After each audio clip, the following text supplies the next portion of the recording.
La FES est une société savante qui a été créée en 1934.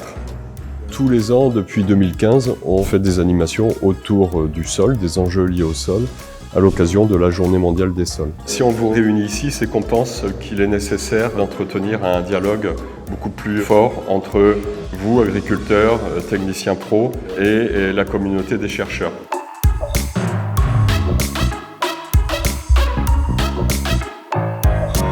Pour moi, les Living Labs, c'est quelque part la garantie que des projets seront successful, on va dire ça comme ça. D'avoir des journées comme ça qui permettent de la rencontre entre ces deux milieux, c'est essentiel pour faire avancer les choses. Au moment de l'échange, on est sur un pied d'égalité, je crois, quelle que soit notre fonction dans le bazar.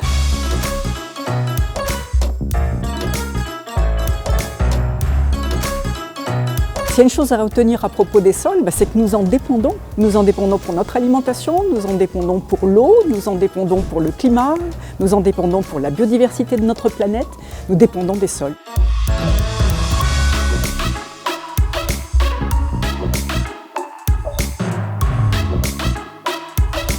La fresque du sol, c'est un jeu sérieux dont l'objectif est de sensibiliser un maximum d'acteurs aux enjeux de la connaissance et de la préservation des sols. J'ai été extrêmement étonné de l'inventivité des gens quand ils ont joué à la fresque du sol. La Journée mondiale des sols, de façon générale, c'est une journée à l'ADEME qu'on considère comme essentielle. Les sols, ils sont hyper importants pour la transition écologique.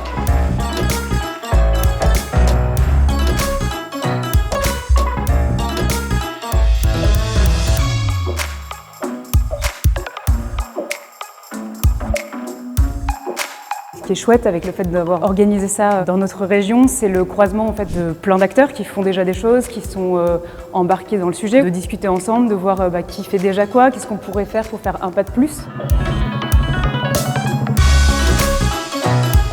Il est évident qu'on ressort grandi de ce genre d'opération. Les webinaires, on va pouvoir les revoir. C'est de la formation en continu aussi pour nos techniciens.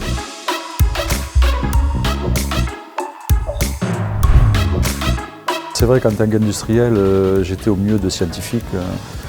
C'était d'abord assez impressionnant, mais effectivement, on se retrouve avec les scientifiques sur d'abord les constats, pourquoi on en est arrivé là, et ensuite les solutions.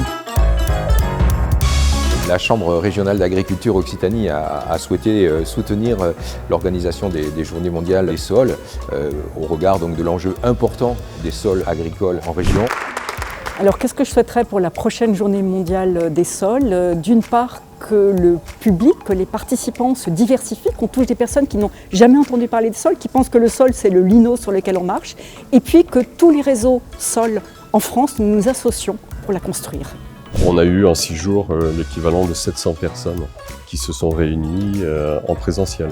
Ce qui ne s'est jamais vu en France en fait, autour des sols. Et vraiment ça a été 6 jours extrêmement intenses.